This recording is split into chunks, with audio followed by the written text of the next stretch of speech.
This is your WWE Summerslam 2017 review here on the official YouTube channel for the Solomonster Sounds Off Wrestling podcast. I am the Solomonster. It is now Monday, August 21st, 2017, the morning after last night's marathon pay-per-view. I was at the show last night, hence why this is going up a little bit late. It was also a 75-hour show, so forgive me if I got home and immediately collapsed from exhaustion. The best part of this weekend was everybody I was able to meet between our meetup on Saturday, the Justin LaBar Q&A that I did on, yesterday, I guess it was. I don't even know what day it is anymore. But the LaBar event that I did, I was invited to yesterday. And also a takeover in SummerSlam people I was able to see at the building. It was great to see everybody as always. That's always the most fun I have on these weekends. SummerSlam was a show that, first of all, was just too damn long. And I'll keep saying it until something changes. I don't care how many times I may sound like a broken record. It has to be said. Because I also think that it does affect people's enjoyment of the show. I'm going to get poll results here in a second, and you're wondering, why are the results, the way they are. Don't mistake the fact that the length of these shows absolutely has an effect on people's enjoyment of them. It definitely plays a role. They need to stop trying to make this WrestleMania light. Doesn't mean they can't make the show special. They make a whole big weekend out of it. The whole week, in fact, here in New York, here in Brooklyn. It's taken over by WWE. They have signings and appearances all throughout the week.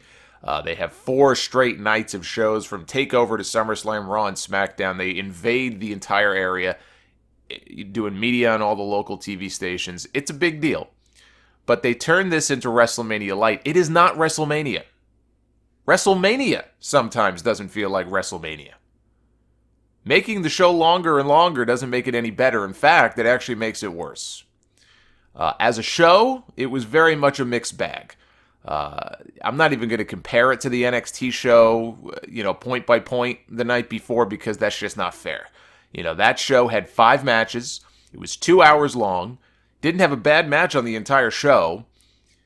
Had some pretty unique stuff, actually, I thought, with the musical performances, the way they kind of worked them in there. And was overall, when it was over, a very satisfying show. And not because the people I wanted to win won, which actually isn't true. I was wrong on some of my predictions, but in the end, it was a very satisfying show. I felt like I got my money's worth. I couldn't wait to see where they were going. People were excited walking out of the building on Saturday night. This show was nearly 3 times as long as that show and had some matches and finishes that just left me scratching my head. But it had a main event that was outstanding. And that was the one match that I was actually excited for going into this show.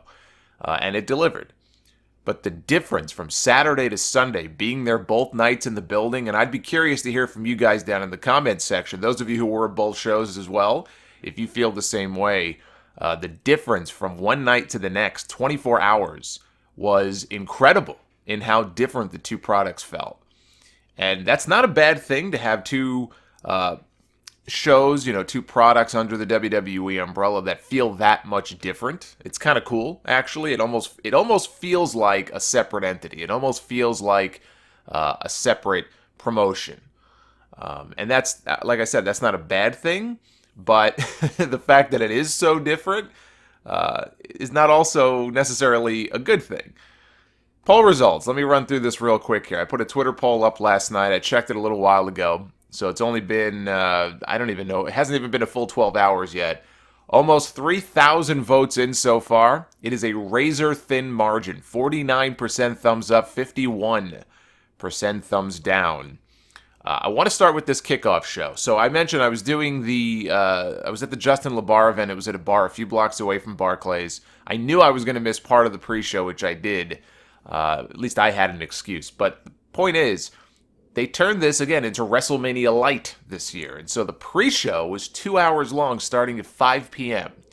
The pay-per-view itself was already going to be extended. It was already a 4-hour show starting at 7. Then they decided to tack on the 2-hour pre-show. Somebody tweeted me a photo saying, "You won't believe the crowd that the Hardy Boys are wrestling in front of right now." sent me a picture, and I couldn't believe my eyes. Could not believe my eyes. Now, I've seen WWE shows where they send a dark match out there, or they send, two scrubs out there for the opening match, and the crowd really isn't that full. This was the Hardy Boys and Jason Jordan against The Miz, Curtis Axel, and Bo Dallas. And I mean, say what you want to say about Axel and Dallas, but certainly the Hardys are two of the biggest stars in the entire company.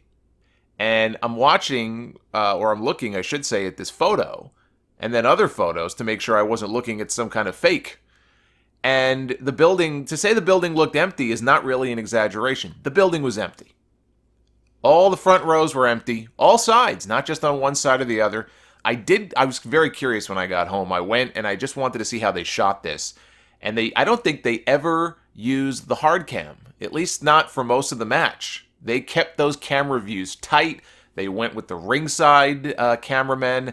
They clearly shot this match to avoid showing the empty crowd. They had the announcers reiterate many times, people are still filing into the Barclays Center, and they were, right? There was a big crowd of people outside. The building did eventually fill out. But this is another reason, and I don't want to hear from people anymore who say, well, what's the difference? There is no difference between the kickoff show and the main show. People have to stop complaining. It's all the same. It is not all the same. It's not all the same at all. And frankly, if they insist on having a 2-hour pre-show, at least keep the couple of matches you're going to do limited to the second hour. You want to do nothing but talking and analysis and showing video packages in that first hour while you give people a chance to file into the building. That, to me, at least would make more sense. There were people who maybe were trying to get in, but, look, 5 o'clock, it's still very early. They're either making their way there or they're stuck outside. If they showed up to watch the Hardys and they missed them, yeah, you know what? They'd have a right to be pissed about that. And to look at that photo and look at the crowd the Hardys were wrestling in front of, frankly, was embarrassing. It was an embarrassment to look at that photo and to just see nobody out there. I mean, they must have thought they were back, in their old stomping grounds, wrestling out there.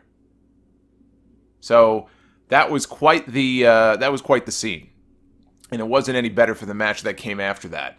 But yeah, I mean, to see them out there wrestling in front of nobody is just it's embarrassing. And I don't even blame the fans for it. That's on WWE. That's something they have to try to avoid at all costs in the future, because it not only it is terrible for the performers who are out there wrestling in front of nobody, but it does them a disservice. But it just makes the show look so Bush League. So we had the Hardys, Jason Jordan against The Miz, Curtis Axel, and Bo Dallas. We saw this match on TV the week before. I don't know why they gave it away there if they were just going to do it again here, other than 50-50 booking, right? The good guys won the first time. The bad guys won this time. Jason Jordan was suplexing Axel and Dallas around. There was a blind tag made that Jordan was not aware of. Miz snuck in, gave him the skull-crushing finale, and got the pin. The one thing I will say about this, when they first started teasing that direction of Jordan against Miz many, many weeks ago, even just before they did that first Miz TV segment, I said there's no reason for them to do the Intercontinental Championship match on this show. They could drag it out, try to push that back if they can to the next Raw pay-per-view, which is what I assume they're doing. So I was at least happy they didn't rush that. Can you imagine The Miz defending the Intercontinental title on this show in front of 50 people against Jason Jordan? Or even doing a title change in front of the size of the crowd that they had there for this match? That would have been 10 times worse. We had Akira Tozawa. Speaking of title changes in front of 50 people, we had Akira Tozawa, the new Cruiserweight champion, defending against the former champion Neville here on the Kickoff Show. When I did my updated predictions for SummerSlam, I tried to stay true to all of my early predictions from the week before. I had to tweak some things because I didn't expect them to give away some of the SummerSlam card on TV last week. I had predicted that Tozawa would be the first man to take the title from Neville, which he did. When I did the updated predictions yesterday, I said, you watch, they're going to give it right back to Neville. And that's exactly what they did. They had what I saw of this, and I had to go back and watch the TV version because, again, I was not there live for this match. I was not in the building yet, but what I did see was good. They had a good match. Neville, well, what happened here at the end was Tozawa went for his leaping senton off the top. Neville got the knees up, and then he went up top, hit the red arrow, which is not something we see him doing a whole hell of a lot ever since the heel turn. Usually he'll tease it and then he won't do it, which is good for some heel heat, but he hit the move here. I still have yet to recall anybody kicking out of the Red Arrow. It is still, to me, the most protected move, certainly one of the top three most protected moves, I think, in that entire company is the Red Arrow. We've seen people interfere and break it up. We've seen people like Rollins get his foot on the rope and stuff like that, but nobody's actually kicked out of the move, and Tozawa did not either, and so Neville has the Cruiserweight title back. Why they did the title change in the first place, who the hell knows? Obviously, it was just to get people talking. They didn't have any sort of big plans for the Titus brand or Tozawa. And now Neville, I'm sure, will start another probably somewhat lengthy reign with this championship, because I just don't see who is on the horizon who would take that title from him. I would at some point like to see something between Neville and Cedric Alexander. Maybe they could build that up over the next few months. Elias Sampson, or just Elias now, ever since his last name was chopped off, was out there to perform some songs. I can't say that I am all that unhappy I missed that. And then we had what was one of the best matches on the entire show, which also was on the Kickoff Show, but thankfully they had a slightly bigger crowd for this than they did for the opening matches. And that was the SmackDown Tag Team Championships. It was the Usos challenging Big E and Xavier Woods of the New Day. This was a great match. These two teams work very well together. I've said this before. The Usos are doing the best work of their career in the ring and on the mic. I've become a very big fan of theirs. They never should have dropped these belts in the first place. I figured they would get them back here, and they did. The Usos are once again the SmackDown Tag Team Champions. Big E did get his dive here in this match. Thankfully, he didn't kill himself. It's coming. I keep saying it, but, I see a guy that big doing that kind of dive out of the ring. It's actually amazing to me that he hasn't already wrecked his shoulder, but he did pull that off here in this match. We had the finish was actually Big E getting super kicked multiple times by both of the Usos. Kofi was outside the ring. I don't know what the hell he was wearing, but they took him out. So he was out of the picture here for the finish, but it was multiple super kicks on Big E and then a double Samoan splash from the Usos off the top rope. I believe it was Jey Uso who got the pin on Big E, and again, the Usos are the tag team champions. Would not mind seeing these two teams do it another couple of times, maybe at some point. I don't know if they'll do a 2 out of 3 fall stipulation match. I almost want them to do something a little more unique, something we don't really see a lot, which I'm trying to think, when was the last time we saw a tag team steel cage match? Like something along those lines. I know we have Hell in a Cell coming up in October, and I think that's a SmackDown show. I mean, I guess they could end up doing, they could blow this off in a Hell in a Cell, but I kind of want to see a tag team steel cage match between these two teams, just because I can't remember the last time we saw a tag match inside the regular cage. But this was really, really good stuff, and like I said, one of the best things on the entire show, which, if you were somebody who didn't pay attention to the Kickoff Show, it's a shame that you missed it, but, the crowd by that point was pretty much all filled in, everybody enjoyed it, and then the pay-per-view began. No pyro, which, it doesn't bother me, but it was definitely noticeable, because I'm always one to sit there and hold my ears, and depending on how close I'm sitting, those concussions and the pyro and stuff that they usually set off is so friggin' loud. I honestly can't say that I missed it. I really didn't miss it all that much, so I didn't have to be freaked out when I would get hit by a surprise pyro pop. But on these big shows, because for so long we've been conditioned to expect all these big pyro techniques at the beginning and everything, when it's not there, you definitely notice it. We opened the show, John Cena curtain jerk, SummerSlam 2017, one-on-one against the former Mr. Money in the Bank, Baron Corbin.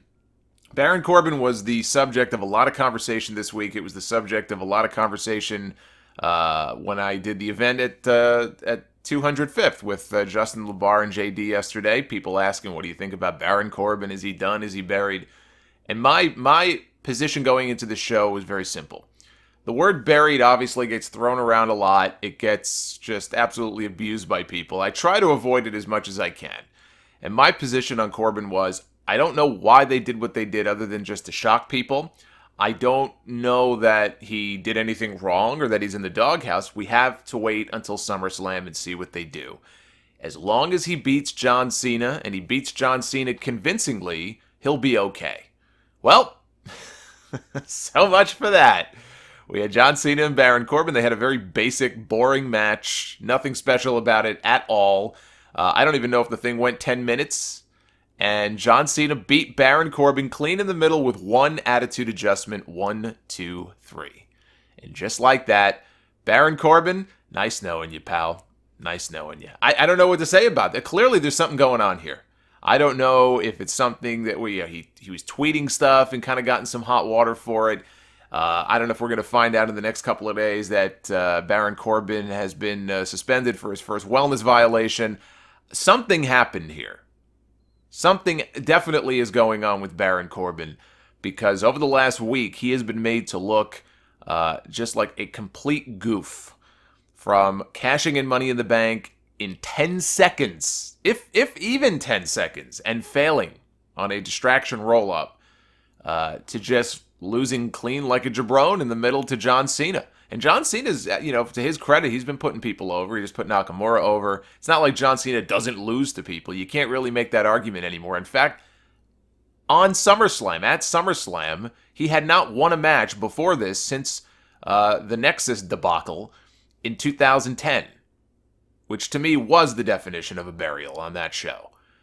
So just about 7 years of bad luck for John Cena here at SummerSlam, and the streak is over. John Cena finally gets a win, and he does so at the expense of Baron Corbin.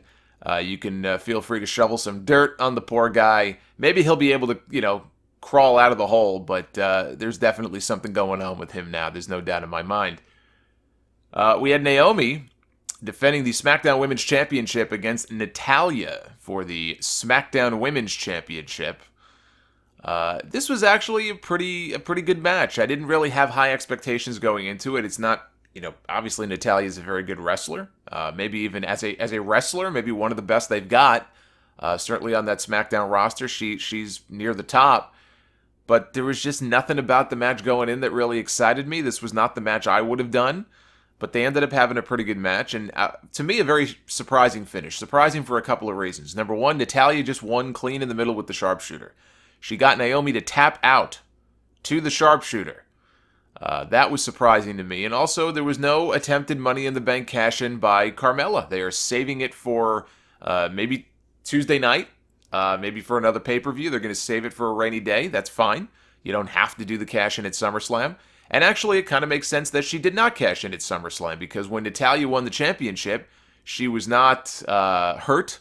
She was not dizzy, right? She was not laid out on the mat. She was up and alert and able-bodied. And look, if I have a briefcase and I want to cash in on somebody when they're at their most vulnerable, Natalya was pretty far from vulnerable, so it kind of makes sense that she didn't come out and cash in. But I know people were waiting for it. They were looking at the aisle, and she was there. I know she was on the pre-show with Ellsworth.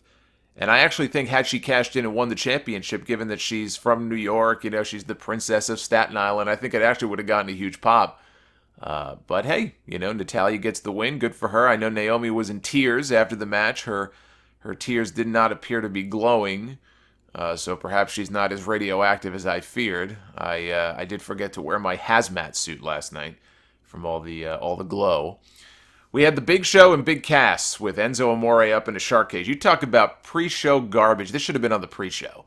I don't know why the hell the Cruiserweight title match was on the Kickoff Show, but this crap was here on the main show. This was garbage. This match was just complete trash. I don't know how it came across on TV. Actually, I do know how it came across on TV, because I tweeted out at one point, if they really wanted to punish Enzo, because there's been all these rumors and stories that Enzo Amore has heat with people, and it's not like people like Roman Reigns and Corey Graves and others who have been asked about this in interviews have done anything to deny it or say, no, those stories are BS. They actually have not. They have not gone out of their way to deny any of those rumors, so I'm sure there's something to it. And there was another rumor that, one of the reasons why Enzo was being put in a shark cage was because he's afraid of heights, and this is their way of punishing him. I don't know if I buy into that. The shark cage honestly wasn't even raised all that high. And we know why, because Enzo was going to be escaping it. But I tweeted out, I said, if they really wanted to punish Enzo, they would leave him up there for the rest of the show. They would make him stay up there and suffer through the rest of the show, like the rest of us. And I got tweet after tweet. Solomonster, that would just be punishing the rest of us. Everybody saying the same thing, because I guess Enzo wouldn't shut up. I couldn't hear it from where I was sitting, and I wasn't all the way up. I wasn't, I was kind of in the section 100s. so I wasn't all the way up, but I wasn't that close to the ring. So I saw him. He was like, he kept moving around. He couldn't sit still inside the cage. It was like he was having a seizure in there or something, but I couldn't hear him. Apparently, he was doing nothing but running his mouth the whole time and driving people crazy. Some people had to mute the TV because of it. So that just made the match even worse, I guess, for the people watching at home. I could tell you being there live, this was boring. You even heard, "This is boring" chants. When the match was over and Cass won, you could see him mouthing to the crowd, "How dare you say I'm boring?" Well, because you were, buddy. There was nothing to it. I mean, it was just a very basic match. Cass did get the clean win in the end with a couple of big boots to the Big Show. The story was that Big Show's hand was broken, and so he couldn't, he didn't have the full power of the punch. He did get the knockout punch, I believe, at one point, but didn't have the full strength in it that he normally does.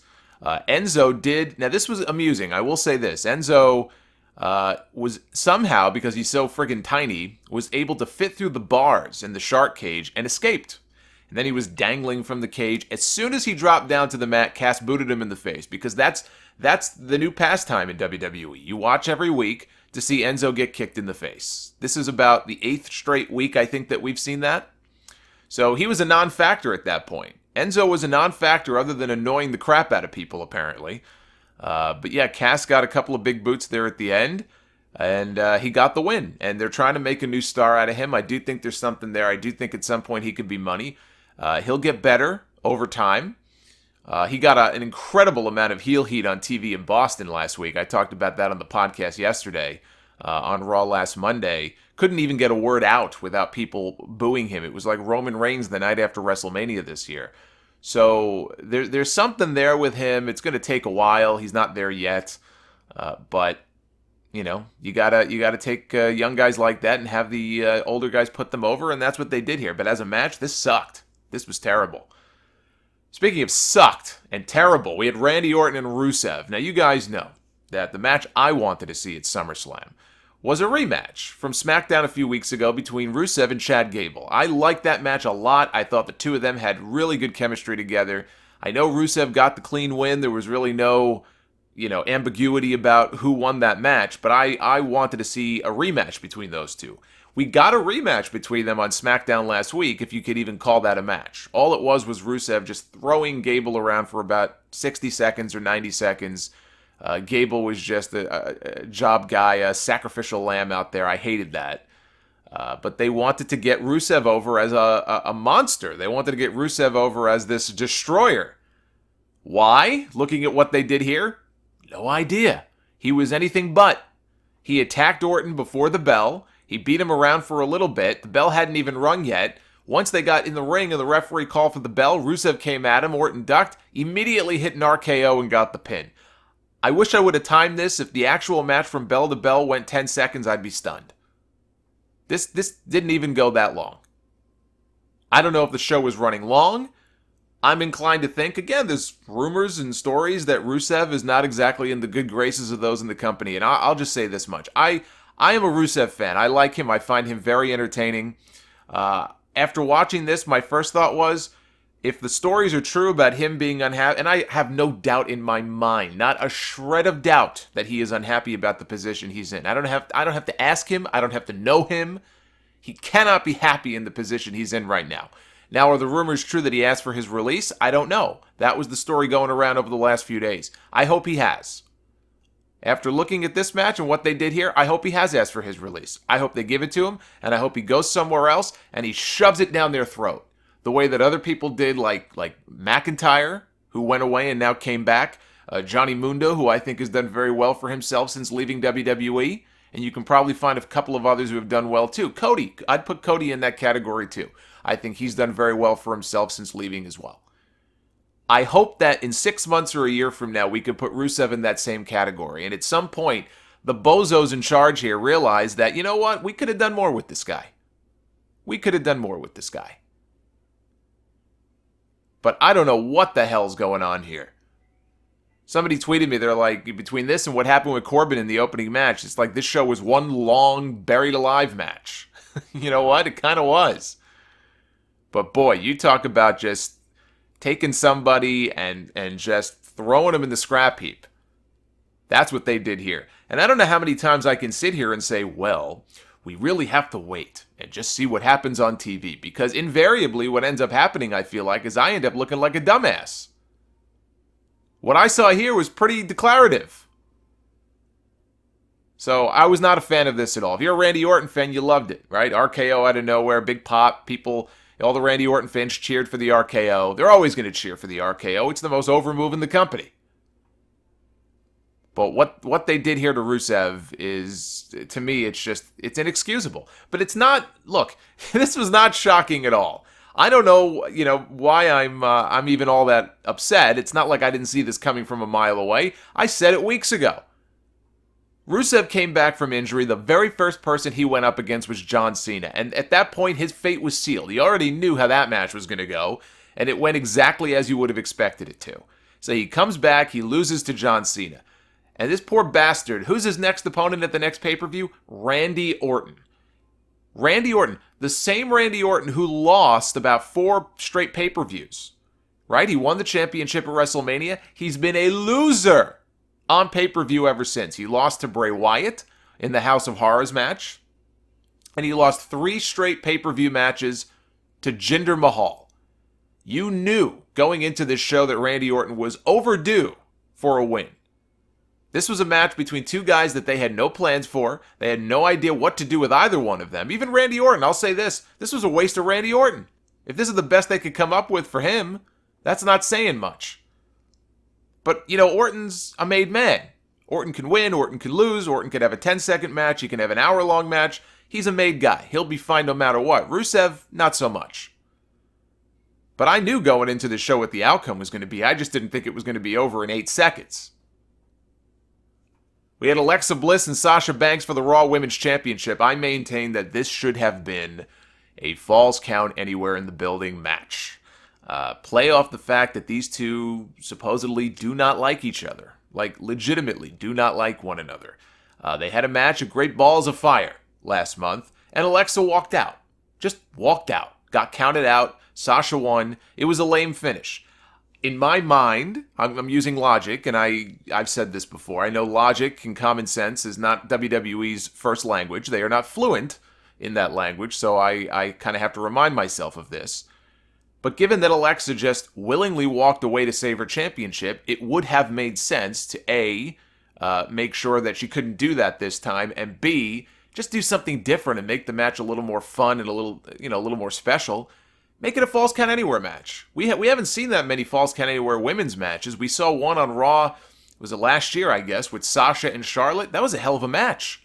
I remember Sasha was like bending Charlotte in like some version of the bank statement on one of the banisters and got Charlotte to tap out. Like, that was unique. I would have loved to see these two brawl all over the building, over by the announcers, into the backstage area. Remember those old hardcore title matches where they'd brawl literally out of the building? I wouldn't expect them to go outside the building, but just change things up a little bit. Give us something a little bit different that we normally do not see the women doing.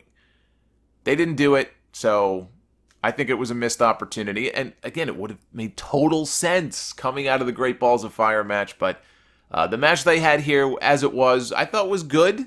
I actually thought the Natalya-Naomi as a match was better than this, but they had a good match. I was surprised. I did not think they were going to switch the title. I thought Alexa was going to keep it. Up to this point in the show, every championship had changed hands. The Cruiserweight title changed hands. We saw the SmackDown Tag Team titles change hands. And here we had the SmackDown Women's title as well. And here the Raw Women's title as well also changed hands. So every championship up to this point had changed hands. And we weren't done with the title changes here on this show. But in the end, the idea was that Sasha had hurt her shoulder. I think she had gotten thrown out of the ring, took kind of a nasty bump. I actually wasn't sure if she was legitimately hurt or if it was just a worked injury. I haven't heard that it was legitimate. I sure hope not. Not with Bayley on the shelf for a couple of months. So Sasha had a bum shoulder, but she was able to put Alexa in the bank statement. She actually put her in it a few times, and Alexa in the end tapped out.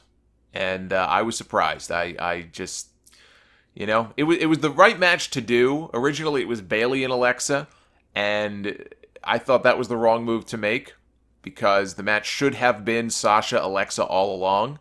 So they did the right match. It was a good match, but I will say I was surprised by that finish. And hopefully, Alexa doesn't just sort of fall to the wayside. We see that sometimes, especially with the women, when they lose the championship and the focus shifts over to someone else. We don't really see a whole lot of the former champion, or they just sort of blend into the background. Alexa, to me, is too good for that. So I certainly hope they have some plan for her. Finn Balor and Bray Wyatt. Here's a match they gave away on TV for free last week. Bray Wyatt beat him up, beat him straight up, fair and square with Sister Abigail. And Bray said that, or Balor, I should say, said that, well, Bray has his demons and talks about demons. Well, I have my own. And they promoted the fact in advance that Balor would be coming as the demon here to SummerSlam. This is the first appearance of the demon persona since SummerSlam last year in the same building, when he challenged Seth Rollins and won the Universal Championship but hurt his shoulder, and then he was out for all those months. So here's what I'll say about that. This was the match, by the way, where I decided to get up and go take a food break. But I did stick around for the demon entrance. And that's really the appeal of the demon. It's all about the entrance. Once the match starts, I'm sorry to say, there's absolutely nothing that differentiates the demon from regular Finn Balor. And I think that's a mistake. They have to do something. He has to come up with a new move or something, man. Something to make the demon more intimidating or more violent or more aggressive or just different than every other Finn Balor match that we see. The entrance is badass. It's very cool to watch the demon entrance. Once the bell rang, I got up, I got some food, I came back. I did manage to see the end of the match, which was very straightforward. He hit a sling blade. I think he hit the running drop kick, and then he hit the coup de grace off the top rope and got the pin. We knew he would win because Bray won on Monday, and I didn't think Bray was beating the Demon in the Demon's first appearance. So the outcome to me was never in doubt, and there really was nothing out of the ordinary about the match at all. There was no swerve. There was no appearance of somebody new. There was no new move that he won with. So the Demon gets the win, and we'll see the next time we see the Demon, to me, shouldn't be for many months. Honestly, when the situation calls for it, bust out the Demon. If that's not until WrestleMania next year, so be it. Make people wait for it. Make people want to see it. We had the Raw Tag Team title match. Here's where the show really picked up, because up to this point, we had some good matches on the main card. I'm not counting the kickoff here because that SmackDown tag title match was excellent. But from the opening of the main card, there was really nothing up to this point that was overly great. Until this match. I really thought, certainly the last 5 minutes or so of this match was excellent. Sheamus and Cesaro against Seth Rollins and Dean Ambrose for the Raw Tag Team titles. I could tell you from being in the building that Rollins and Ambrose together are just, they are probably the most popular tandem in the entire company. If the reaction to them here in this building is any indication, all the women, everybody were just going nuts for them, wouldn't shut up about them. Very, very popular, putting 2/3 of the Shield back together. Surprise, surprise, I know. The best part of this match, and to me the best part of the entire pay-per-view, came during this match. So I'm sitting there, and the match is going on, and all of a sudden, it happened in my section. It wasn't me, I swear. But in my section, somebody blew up a beach ball and started throwing it around. And that was the first beach ball all night. So that's actually it's actually very impressive. It took that long for the first beach ball to make an appearance here in Brooklyn. So the beach ball is being bounced around, and the first time you see it, it's kind of funny. It's after a while it runs its course, but people are having fun. They're bashing it, and it ends up at the feet. Somehow, from where I was sitting, it ended up in the front row. It made its way all the way down to the front row, and it ended up at the feet of a security guard. This lady who was sitting there in a chair, looking at all of us. She takes the ball, puts it under her chair. Gets massive heel heat for doing that. They're booing this woman. And she reaches under her chair. She pulls the beach ball out, and she throws it back into the crowd. And then she got a great ovation for it. So she didn't give a crap. She's like, all right, you want it? Here, have fun. So the beach ball ends up back in the crowd. As you all saw, Cesaro gets out of the ring at one point, goes into the crowd. Now, I didn't know what he was doing at first. I didn't even see him at first until people started cheering. He goes into the crowd here in the middle of this match because he feels so disrespected by the fact that people are chanting beach ball and they're focused on a stupid beach ball and not his match. He grabs the beach ball and he rips it to shreds. This was like Fale tearing Daryl the Cat to shreds in New Japan all those weeks ago during the G1. He took this beach ball and he tore it to shreds. And people went nuts. And it's all gift online and everything. That's a moment that will live on in SummerSlam history. That is a SummerSlam moment right there. Cesaro is so great. It was just a fantastic moment. So the match goes on. There was one move I wanted to mention that was really cool. Who was it? They were on the top rope, and I think it was Rollins who ended up doing like a springboard Hurricane Rana to Cesaro. Cesaro went flying, and he hit Sheamus on the way down. I think Sheamus had Ambrose locked in for a move. It might have been White Noise. But like Rollins from the top hits the Hurricane Rana, Cesaro goes flying, hits Sheamus, breaks up that move. I thought that whole sequence was fantastic. From that point on, it was pretty electric, honestly, in the building.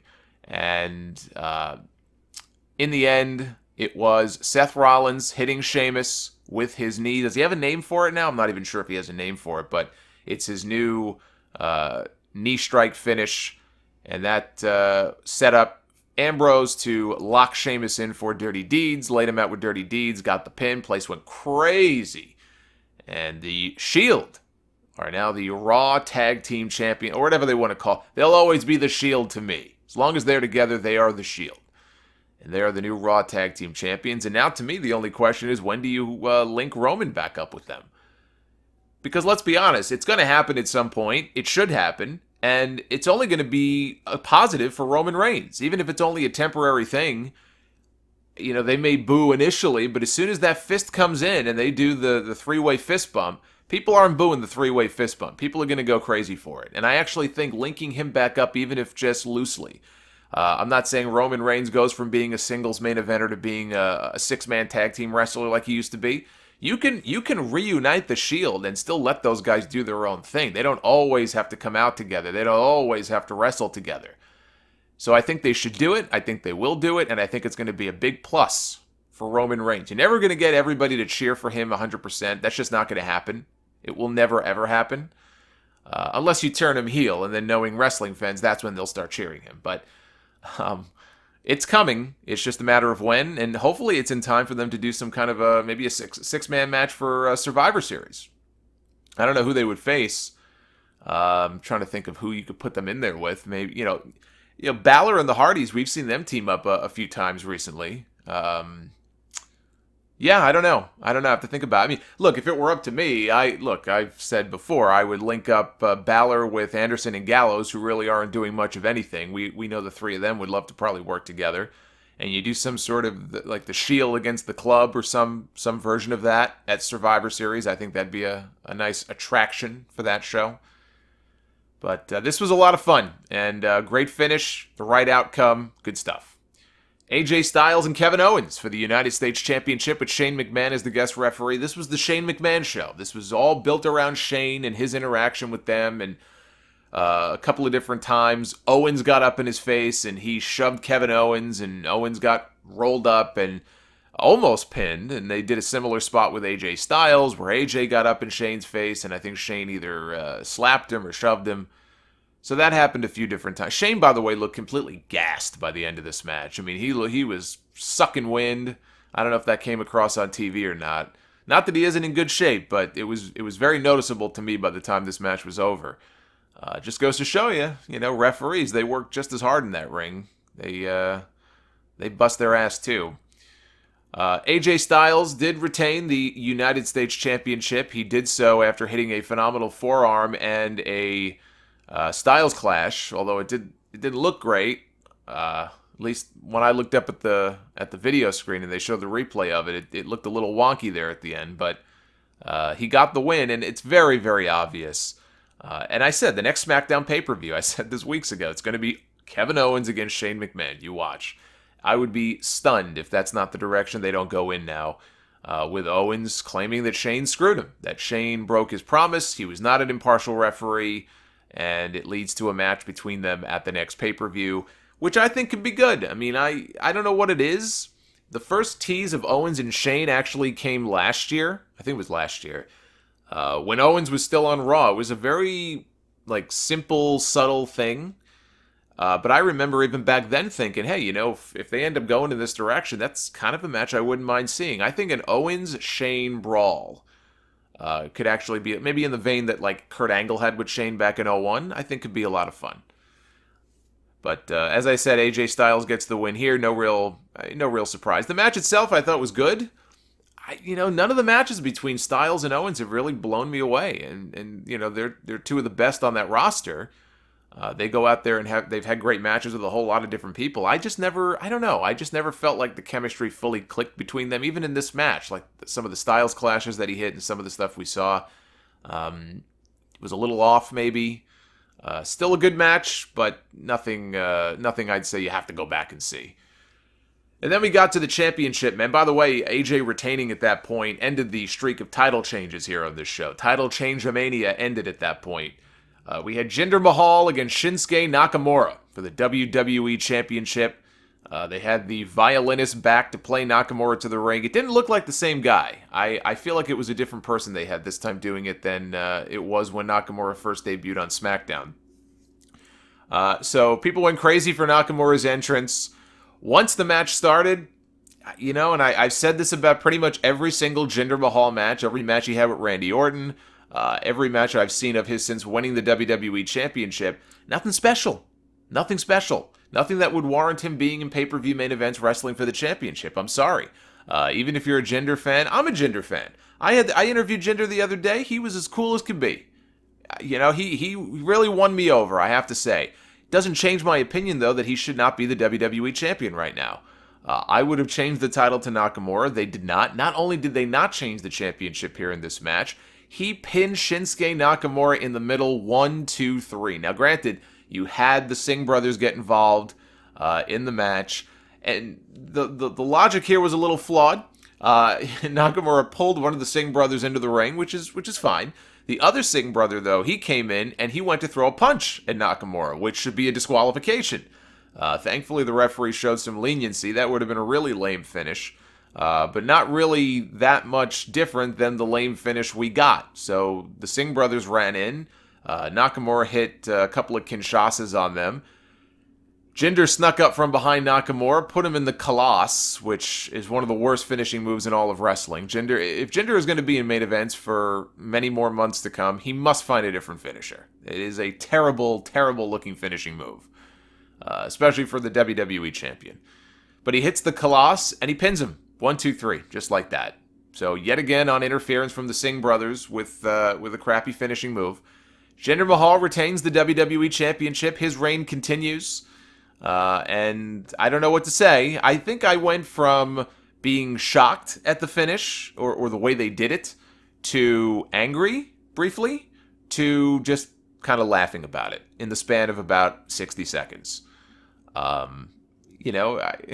can I say? I mean, I can't really say that I even care all that much. I mean, that's kind of what they've done to me here. It's like, okay, whatever. I'm very surprised that they beat Shinsuke as cleanly. I say cleanly, even though the Singh brothers interfered, because it was just, I can't remember Shinsuke being pinned in the middle like that since coming to the main roster. And for that to be his first, kind of pinfall loss, I think is a big mistake. Here's a guy who pinned John Cena clean in the middle of the ring on TV 2 weeks ago. And here he loses in this manner to Jinder Mahal. Now, maybe at the next SmackDown pay-per-view in a few weeks, they do the rematch, which I'm sure they will, and Nakamura wins the championship there. Maybe they want to save the championship change for a SmackDown-only show, which if that's what their plan is, then fine. But I can tell you here for SummerSlam, it made for a very anticlimactic, very crappy finish to what was not a very good match. And that's not just on Jinder either. Okay, that is not just on Jinder. Nakamura owns that as well. Because if Nakamura was that great, he'd be able to turn this into something that was at least pretty good. I can't even say it was pretty good. It was average at best. And that's your WWE Championship match. That's not good. Then we had the main event, which was the opposite of not good. we had Brock Lesnar, Roman Reigns, Braun Strowman, and Samoa Joe for the Universal Championship. This was the match I was looking forward to. I had to sit through 17 hours of wrestling here, it felt like, on this show, just to get to this match. But you know what? In the end, it was worth it. These four went in there and they had an outstanding main event. Brock Lesnar worked his ass off more than maybe I've seen him work in any of the matches I've seen him in years. Maybe going all the way back to the Punk match at SummerSlam, which was 2013. They had a long, really good match on that show. And not that Brock doesn't work. Brock does Brock matches. And we all know what the prototype, what the layout and the blueprint is for a Brock Lesnar match. This was the first time we had seen Brock in there with three other people. We saw Brock in there with Cena and Rollins in a triple threat at the Rumble a couple of years ago that was also an excellent match. So I like seeing Brock Lesnar in multi-man matches. I think that's the key here for Brock. You just got to put him in the ring with two or three other people. And he could work his spot and maybe take a few big bumps and go in there and hit an F5 in the end and get the win, and he'll have an excellent match. I think we found the winning formula here for Brock Lesnar matches. So when he gets taken out, you can focus on the other guys in the match. There was a lot of stuff that happened here. I can't run through everything, but I will say Braun Strowman is the man who was made here in this match. While I would like to have seen Samoa Joe walk away with the championship, and Joe was super over. He came out, there were chants of Joe from the top of the building to the very front row, and I hope it came across that way on TV. He was over big time here in New York City, as he would be, because these are, in a lot of ways, New York is one of his old stomping grounds from his Ring of Honor days.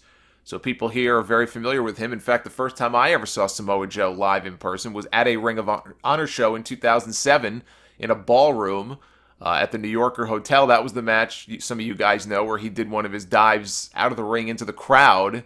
And I almost never had the chance to start my podcast because he almost wiped me out. And Joe's a big guy. Even then, he wasn't as big as he is now, but he was still big. And I was too busy not paying attention and trying to take pictures with my stupid disposable camera. And here's this 300-pound man being launched at me. And I started the podcast about 3 or 4 months after that. So I wanted to see Joe win the championship, but I can't say that if Braun would have won, I would have been disappointed. I would have been fine with that. Braun's time will come. His time will come. This was a star-making performance for him, and he was already a star. He was already a main eventer on this Raw brand, but this match really cemented it. Everything he did, the people went crazy for. Everything he did, it got people more and more wanting to see him and Brock lock horns, and they teased it, and then, Joe and Roman came in to break it up, and then they got disposed, and finally it was back down to Lesnar and Strowman, and there was a buzz in the crowd, and that was the match that people wanted to see, and it's a match we're going to get. I mean, we have to get Lesnar and Strowman at some point. When, I think, is the only question, and we can have a debate about that, because you can say, well, the match to do with the next Raw pay-per-view, next month is Brock Lesnar and Braun Strowman for the Universal Championship. Braun did not eat the pin here in this match. Samoa Joe has been pinned by Brock Lesnar. Roman Reigns has now been pinned by Brock Lesnar. The one guy in that match who has yet to be pinned and beaten by Brock Lesnar is Braun Strowman. So if anybody is going to challenge for that championship next month in No Mercy, it should be Braun Strowman. That should be the answer.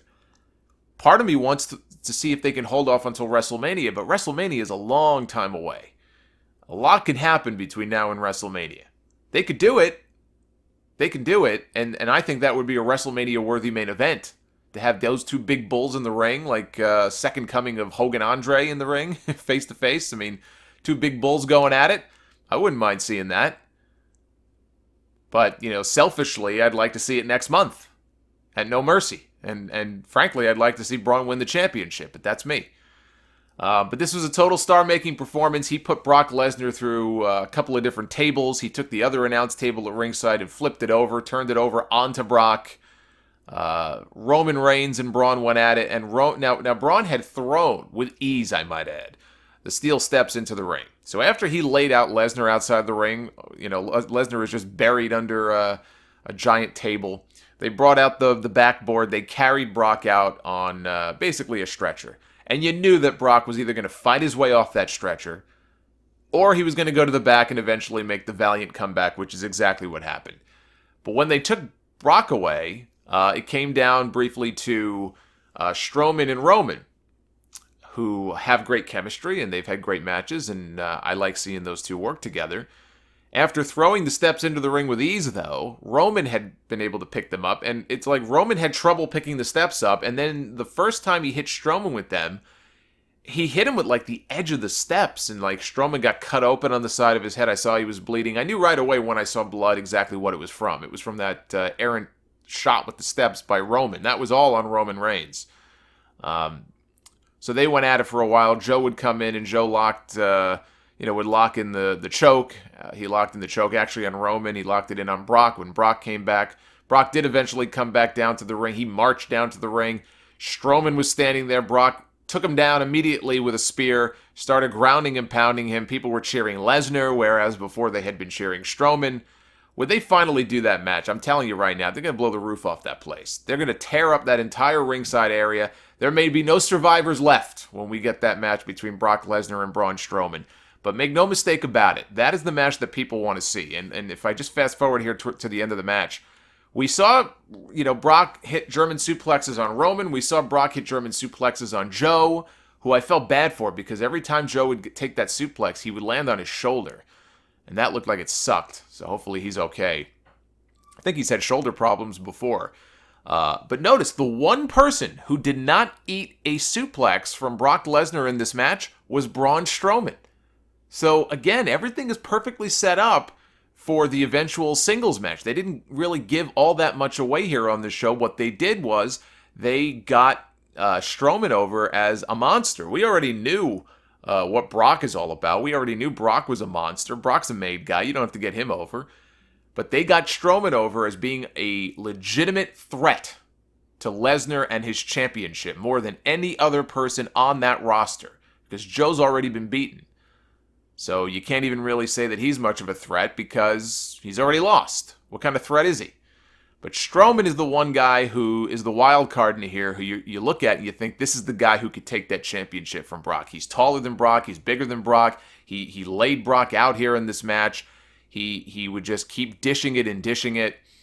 And in the end, it was down to Brock Lesnar and Roman Reigns, which I'm sure if Vince McMahon had his way would have been the SummerSlam main event. If Vince McMahon had his way, it would have been the WrestleMania main event, probably every year.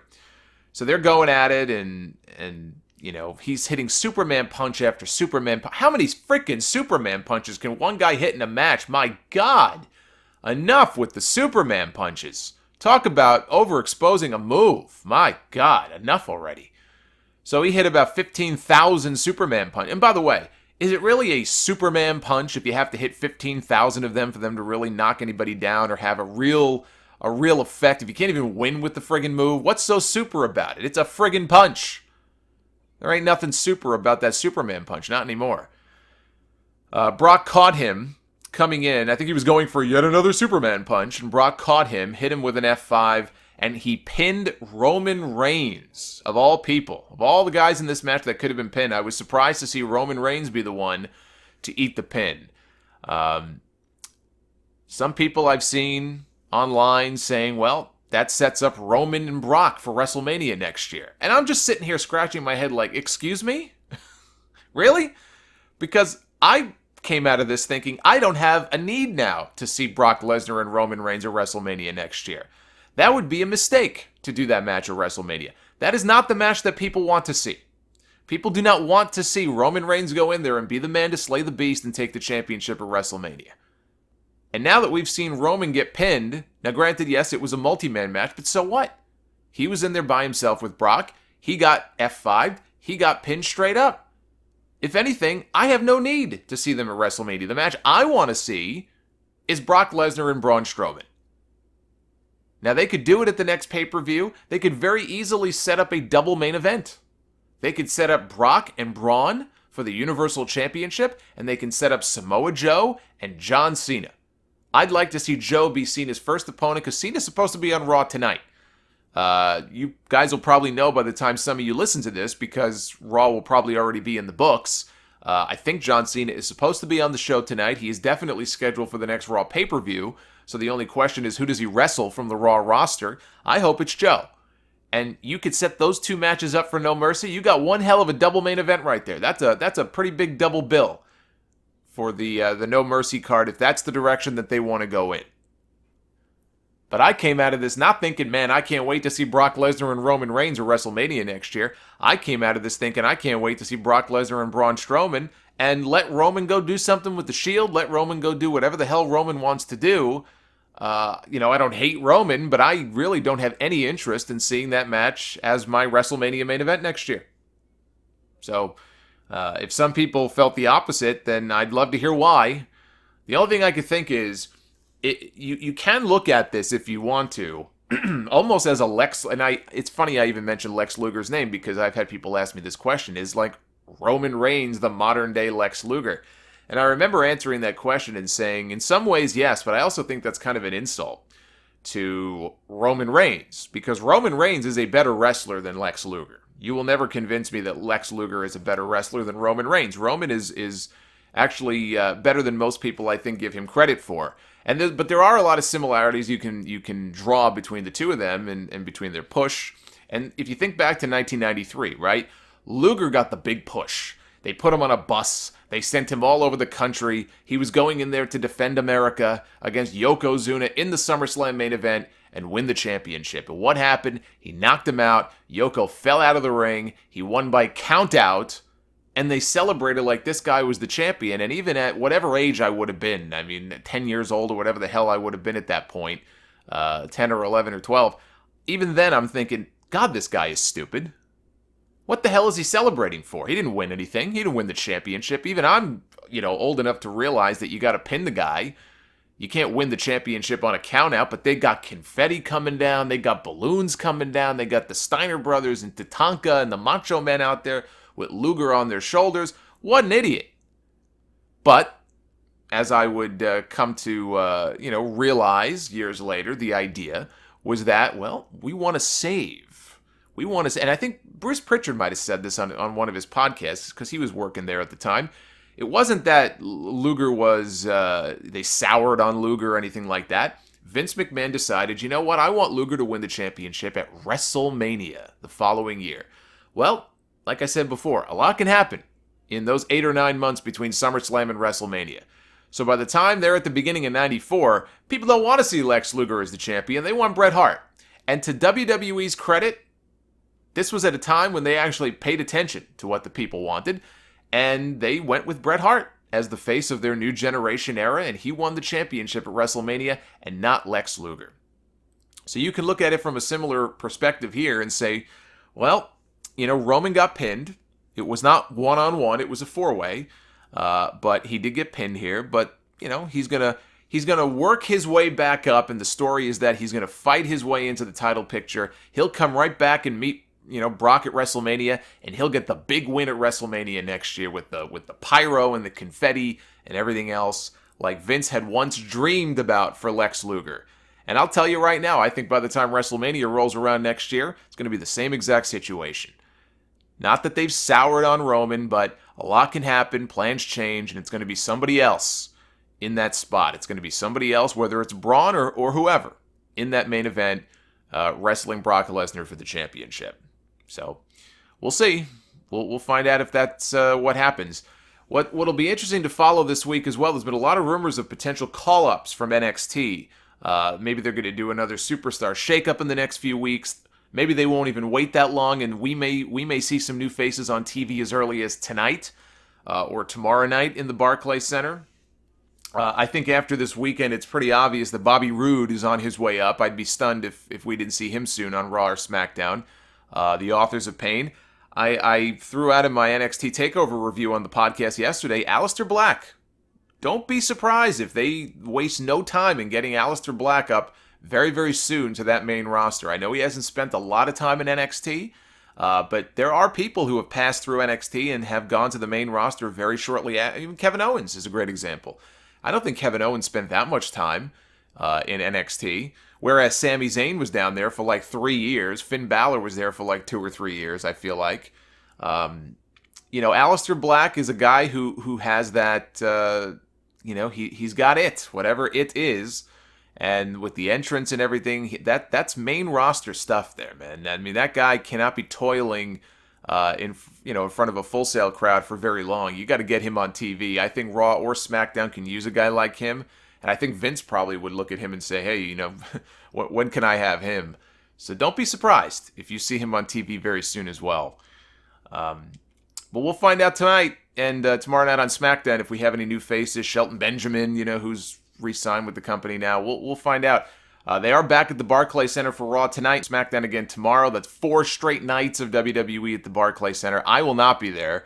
I will be watching at home like the rest of you. I very much enjoyed TakeOver. I enjoyed parts of SummerSlam, but I will say after the 88 hours of wrestling I sat through last night, I'm perfectly content to stay home and watch on TV tonight.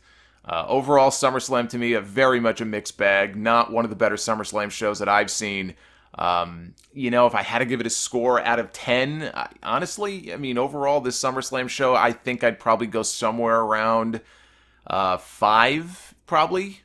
Maybe 5 out of 10. I can't sit here and say, oh, it's the worst SummerSlam ever, because, again, that main event, that Raw Tag Team title match, at least the last few minutes, the SmackDown Tag Team title match on the pre-show, there definitely was some good stuff on this show. The problem is, in between all of the good stuff, the show was so friggin' long and so padded with stuff that was average at best. And that's where the length really does come into play, and I think it affects people's enjoyment of the shows. There is something to be said for getting in and getting out. NXT has that formula down pat, and I wish the main roster and Vince and Kevin Dunn and all his little flunkies there would take a page out of the NXT book and would learn something from what Triple H is doing with that brand, because he has, what he has created there, and that formula that he has with these takeover shows, it works. And there's no need to have to just, stretch things out and make things longer and longer and bigger, because bigger is not always better. And I think if SummerSlam taught us anything, it teaches us that. Check out the other videos I've got here on the YouTube channel. I'm going to be getting a brand new video up in the next day or two. I got video of all the interviews I did from the red carpet at the WWE 2K18 launch party the other night. So I had the chance to talk to Kurt Angle, Braun Strowman, Alexa Bliss, Bayley, Bobby Roode, Jinder Mahal, still WWE champion. I talked to a lot of people, so the video of that will be up here on the channel very, very soon. Please hit the subscribe button if you have not already done so you will be notified when new content goes up. I thank you, as always, for your continued support of the show. Thank you to everybody who I had a chance to meet this weekend. You guys kick ass. Hopefully, I'll see you in New Orleans next year for WrestleMania. Until next time, be well, stay safe, have yourselves a great week, and we will see you back here very soon on the YouTube channel for more Sound Off Extra content. Until then, take care, guys.